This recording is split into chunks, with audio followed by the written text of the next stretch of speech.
Bonjour, bonjour mes amis. Mickey et Goofy vont vous faire vivre leurs aventures sportives dans ce livre-disque. Vous devez savoir qu'il vous faudra tourner la page de votre livre aussitôt que vous entendrez le sifflet de l'arbitre. Écoutez-le. C'est bien compris. Alors commençons.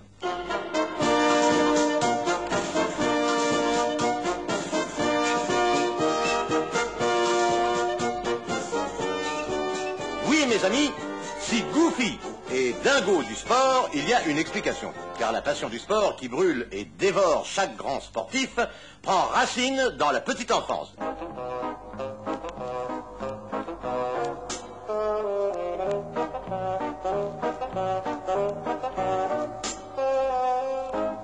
Tout petit, à l'école maternelle, Goofy était le plus chétif, le plus malingre. Il faisait le désespoir de sa maîtresse. Elle conseilla à ses parents de lui faire de la gymnastique. Et quelques mois plus tard, Goofy faisait admirer à ses camarades son premier biceps. En ce temps-là, Mickey inspectait les écoles maternelles pour détecter les futurs champions. Il remarqua Goofy, il l'emmena dans sa pouponnière et le posa sur ses premières barres parallèles en caoutchouc.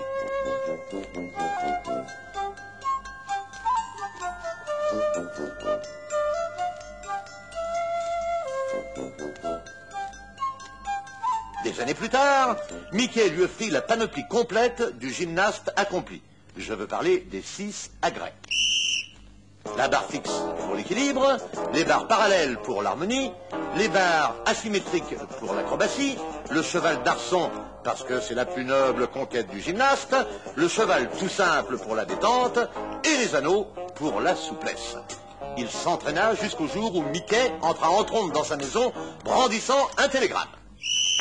Ça y est, tu participes à une compétition internationale. Grimpe sur la balance, je veux vérifier ton poids.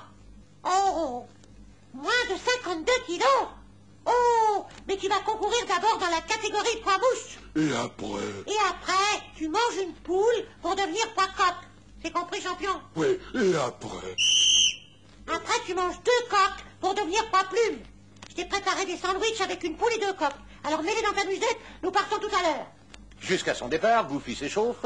Il commence par soulever tout ce qui lui tombe sous les biceps. Enclume, jerrycan, caisse de Coca-Cola et même les castors juniors venus l'encourager. Oh, c'est un jeu d'enfant. Mais dès le lendemain, fini de rire. Mickey, son ami entraîneur-chef, lui présente des haltères de 200 kilos. À l'épaulé jeté, Goofy est si rapide qu'il bascule en arrière et assomme Mickey. On lui accorde un deuxième essai. Essai réussi. Au troisième essai, Goofy parvient à arracher 245 kilos et 10 grammes. Pourquoi 10 grammes? Parce qu'un couple d'oiseaux-mouches s'est égaré sur ses haltères. Goofy, champion dans la catégorie poids mouche. Bon, alors c'est le moment d'avaler ton premier sandwich. Et puis de battre le record poids coq. Combien? 265 kilos. Oh, un jeu d'enfant. Les jambes arquées, les muscles frémissants, le plus gros gringalet du monde, c'est son surnom, tente d'arracher 266 kilos. Il s'évanouit. Mickey le ranime avec un seau d'eau sur la tête. Il se rue sur ces 266 kilos de fonte qui ont osé lui résister. Il les arrache.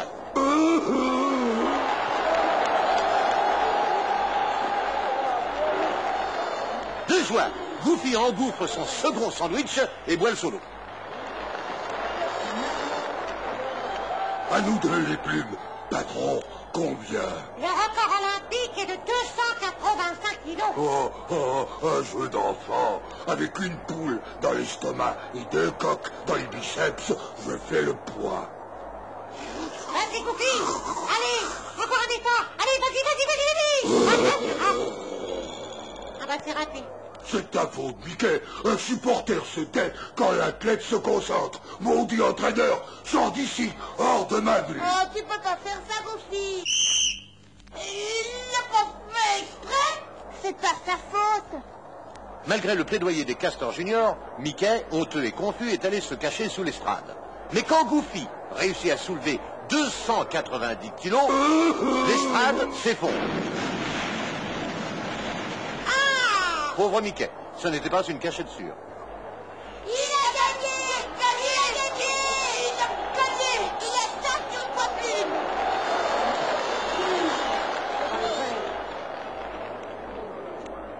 Goofy, tu me pardonnes? Un champion n'a pas de rancune. Ah, bravo! Mais jusqu'où l'amour? Que dis-je? La passion du sport peut-elle conduire un athlète? Je vais vous le dire. La passion sportive ressemble à un virus. Je n'ai pas dit que c'était une maladie dangereuse, certes non, mais contagieuse.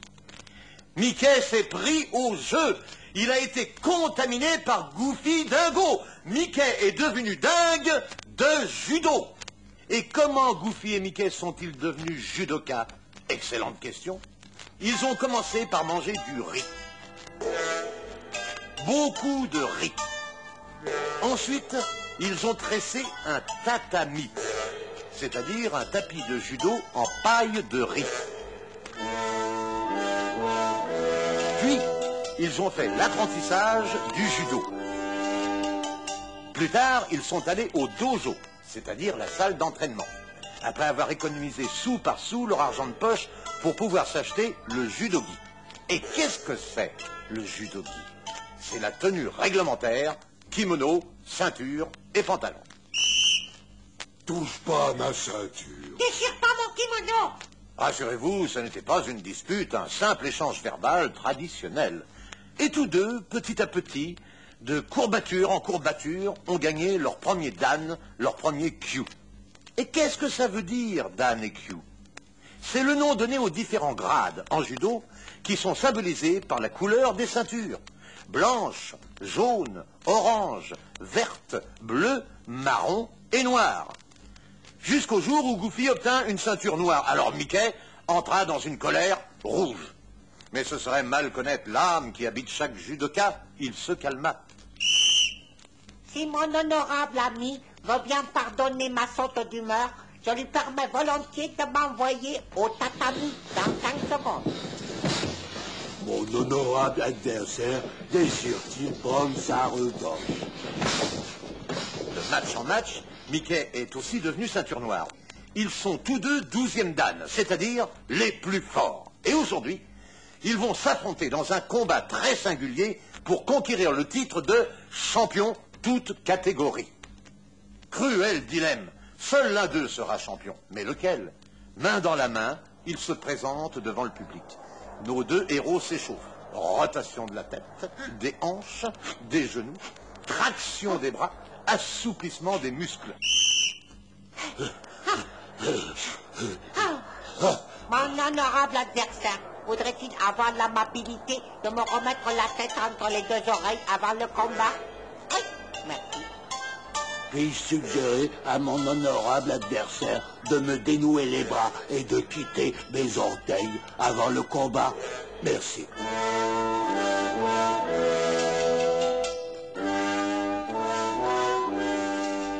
Et le combat historique commence.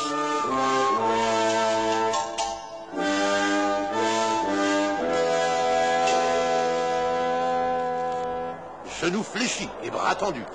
Les champions s'observent. Mais seuls leurs regards sont meurtriers. Soudain, Tori Goofy attaque Uke Mickey. Et qu'est-ce que ça veut dire, Tori et Uke? Ce sont les termes de judo qui distinguent l'attaquant Tori et l'attaqué Uke. Bien, je peux continuer? Merci, honorables petits amis.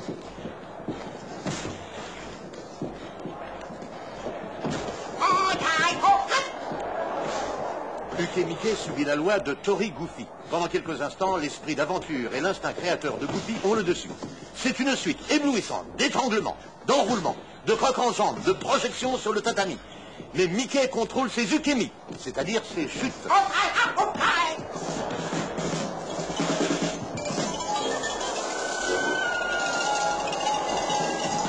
Mickey a récupéré son souffle. Tori Mickey attaque Uke Goofy.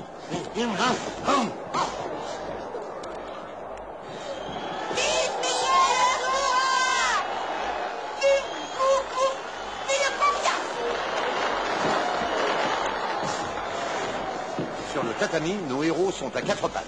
Après un double grand fauchage, Goofy le coriace saute sur Mickey, le renverse sur le dos, l'immobilise. Est-ce l'ultime prise de ce match inoubliable? Non! Uke Mickey réussit un splendide renversement de la situation. Les deux judokas s'en mêlent et se démêlent dans de superbes voltiges, mais en frappant le sol de sa paume, Mickey signifie qu'il abandonne. Le match est fini. Aussitôt, nos héros se relèvent.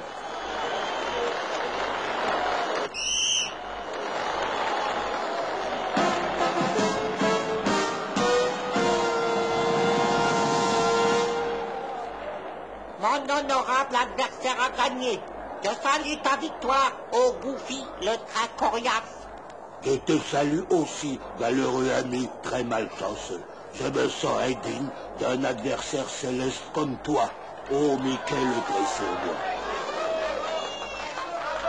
Bon, alors maintenant, vérifions si nous sommes entiers. Combien de mains? 2, Combien de bras? 2, Combien de jambes? 2, Combien de pieds? 2. Patron, le compte disait... Le compte est bon.